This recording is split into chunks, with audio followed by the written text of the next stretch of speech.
Hey, salut l'équipe, c'est Anamo, bienvenue à tous, comment allez-vous? Aujourd'hui, Made in Abyss, épisode numéro 3. Dans le dernier épisode, on s'est quitté sur Rico et Légu qui sont partis dans un endroit et ont découvert ce qu'avait laissé derrière elle la mère de Légu, pardon, la mère de Rico, Lisa. D'ailleurs, on avait vu un dessin de Légu, enfin en tout cas, il ressemblait beaucoup à Légu, je pense que c'était lui, hein. Donc un dessin qui était dans les notes de Lisa. Donc on s'était quitté sur ça. Du coup voilà, hein, on est encore au début de toute manière, donc il n'y a pas grand chose à dire, à part que j'aime beaucoup déjà ce que ça propose. Il y en a plein qui disent que c'est un animé sous-coté, que voilà, que Made in Abyss c'est trop bien. Donc j'ai hâte de voir vraiment ce qui accroche autant de gens là sur Made in Abyss. Bon après moi déjà, en vrai je suis déjà accroché, hein. Moi ce que j'aime déjà, euh, sans parler de l'histoire, c'est déjà l'ambiance un petit peu qu'il y a dedans, le fait que qui est de l'inconnu à aller découvrir. Les musiques aussi sont super cool dans l'animé. Donc voilà, on adore, on aime bien. L'épisode 3, de suite.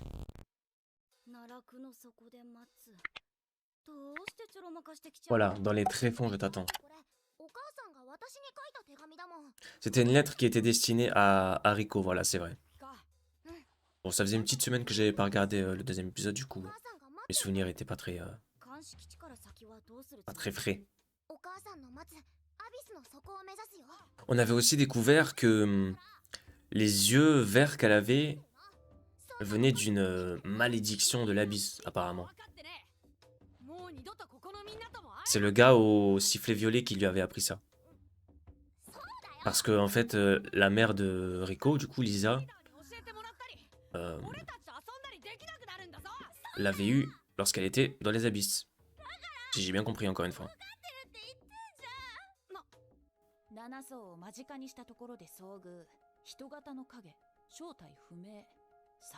Elle m'observe sans bouger depuis tout à l'heure.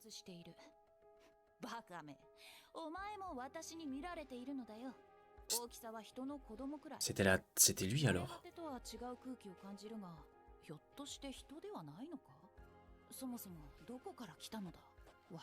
Putain, intéressant, hein. Ça, c'est les notes de Lisa, du coup.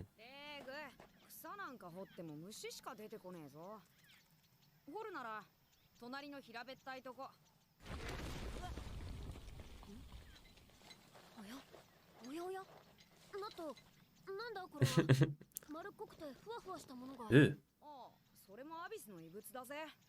c'est aussi une relique, mais je sais pas ce que c'est. C'est pas un monstre, plutôt?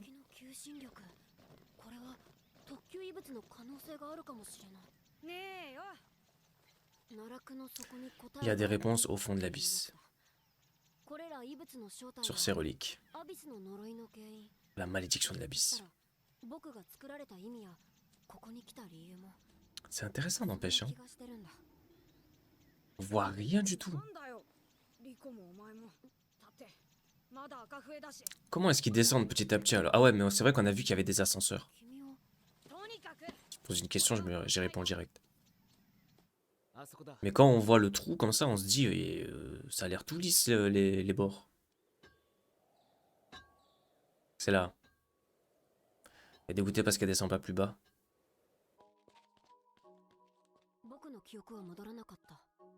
C'était sa première explo.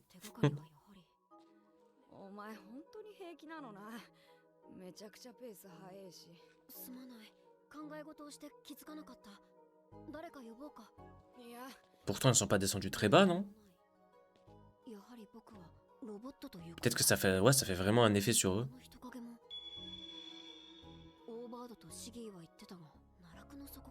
En fait, moi,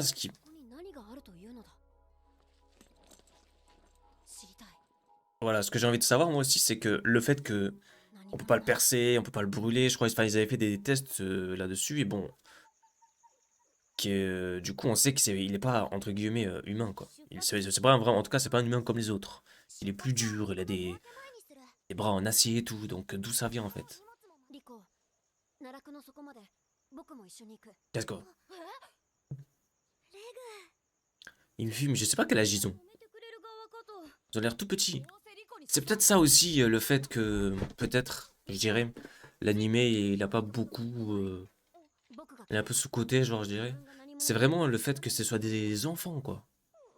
D'habitude, enfin, Le Cara Design, vous savez, ils ont les têtes rondes, un peu mignonnes, un petit peu chibi, vite fait, là.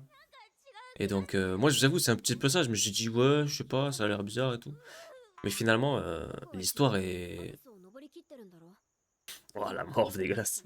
L'histoire est quand même mature, vous voyez. C'est juste les dessins qui font un peu enfantin, mine de rien. On dirait des dessins de shoujo, tout ça, vous savez. Shoujo à l'ancienne, là, un petit peu Doremi, vous connaissez Doremi? Magical Girl, là. Ça fait un peu penser à ça, moi. Les dessins, bien sûr.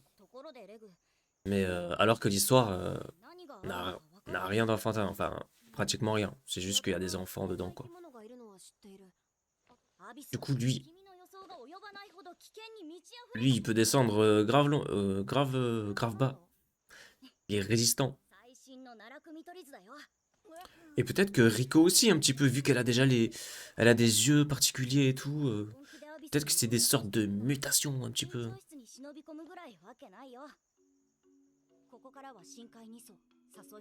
Là, ils sont pas encore descendus jusqu'à là, hein. Eux, ils vont qu'au premier niveau, quoi, ça veut dire.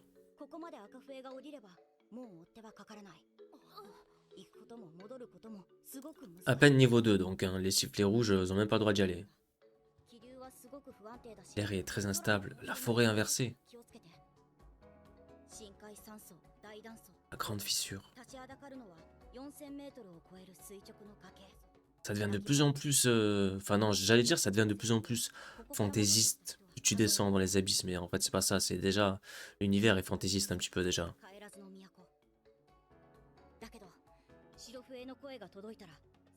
Ce qu'on reçoit d'un sifflet blanc est considéré comme vrai. Ils sont la voix de l'abysse. Même s'ils meurent, ils revivent en tant que voix de l'abysse.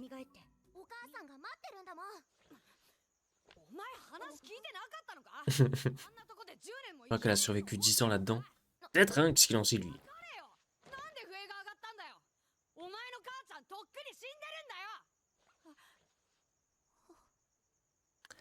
T'es pas obligé de dire ça, petit garçon.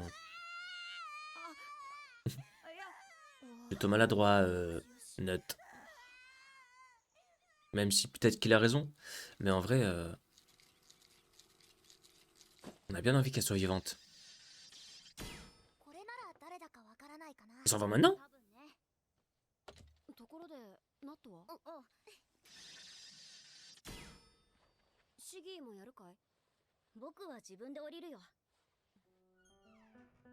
Qu'est-ce qu'il a derrière la tête? Il va partir avec eux? Ou pas?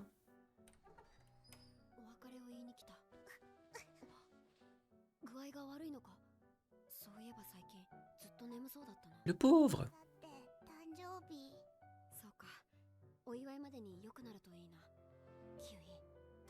Évite les miroirs le matin de ton anniversaire. Par rapport à l'histoire qu'il lui a racontée, je dis pas, elle est vraie cette histoire. Bizarre. J'espère qu'il va bien aller, il est malade. Comme par hasard, 2 jours avant l'anniversaire, ça fait caguer quoi, il a dit ça un peu.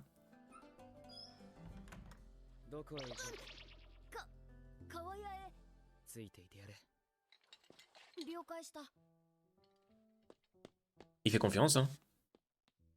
Ou il fait semblant de faire confiance. Non, c'est bon, ils ont réussi à partir.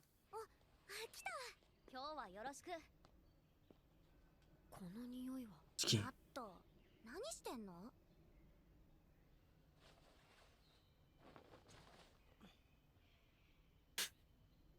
C'était sûr. C'est un peu comment ils sont déter. Ah ouais. C'est un petit peu les bidonvilles, quoi.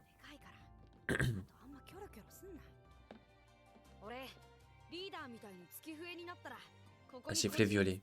Et bâtir un orphelinat ici. Bien vu.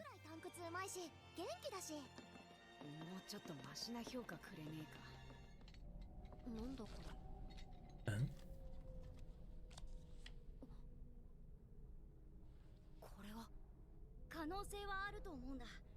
Il va se passer un truc.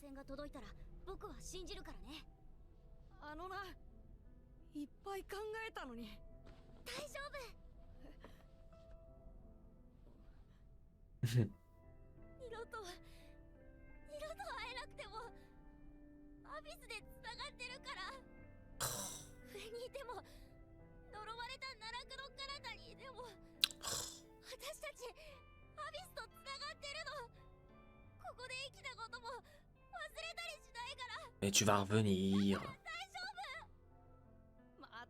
C'est quoi du coup le carton rouge là qu'il a sorti de son sac? L'égout.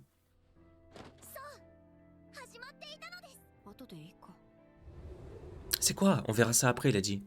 J'ai eu peur qu'il se passe un truc, du coup c'est rien passé.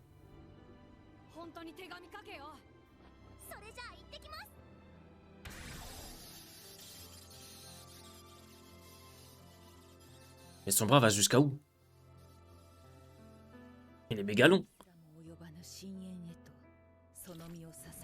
Confie leur être à un gouffre plus que noir. L'abysse leur donne tout. Vie, mort, malédiction et bénédiction. Qu'est-ce qui parle? C'est Lisa?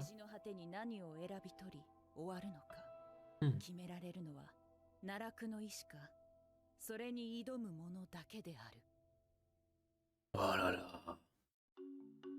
Ok, donc fin du 3e épisode, c'était rapide, super rapide. Carrément à la fin quand on a vu les crédits là, je pensais que c'était les crédits de l'opening. Tellement c'est passé vite. On a surtout vu les préparations de Rico et de Légu pour descendre dans les abysses. Voilà, Rico voulait absolument descendre dans les abysses suite à la lettre que lui avait laissée sa mère et tout. Et toutes les informations qu'elle avait laissées aussi. Moi franchement je pensais pas qu'ils allaient descendre aussitôt, on va dire, dans les épisodes. Je pensais qu'il allait quand même avoir une petite partie à la surface. Mais bah tant mieux en vrai, tant mieux. Mais du coup là ils sont descendus dans le noir comme ça. Après il a lâché le bras. Comment est-ce qu'ils font? Comment est-ce qu'il sait où est-ce qu'ils vont et tout? C'est bizarre en tout cas. En tout cas c'était stylé. Enfin c'est passé super vite. Hein. C'est comme si on n'avait pas eu grand chose. J'ai l'impression qu'il n'y a pas eu grand chose en fait dans l'épisode en vrai. Hein. Il y a surtout de la préparation, beaucoup de parlotte et tout. Mais ouais, c'était surtout la préparation pour descendre dans les abysses. Donc du coup, ça va être la fin de cette vidéo pour moi. Merci d'avoir suivi la vidéo jusqu'à la fin. Je vous donne rendez-vous du coup dans les autres épisodes de Made in Abyss. N'hésitez pas à mettre un maximum de likes sur les vidéos avec un maximum de commentaires. Enfin, n'hésitez pas à commenter tout ça. Si vous savez pas quoi mettre, mettez des petites emotes et tout. Les épisodes sont aussi disponibles sur Patreon. N'hésitez pas à checker, c'est le lien dans la description. Merci beaucoup. Prenez soin de vous. À la prochaine. Ciao.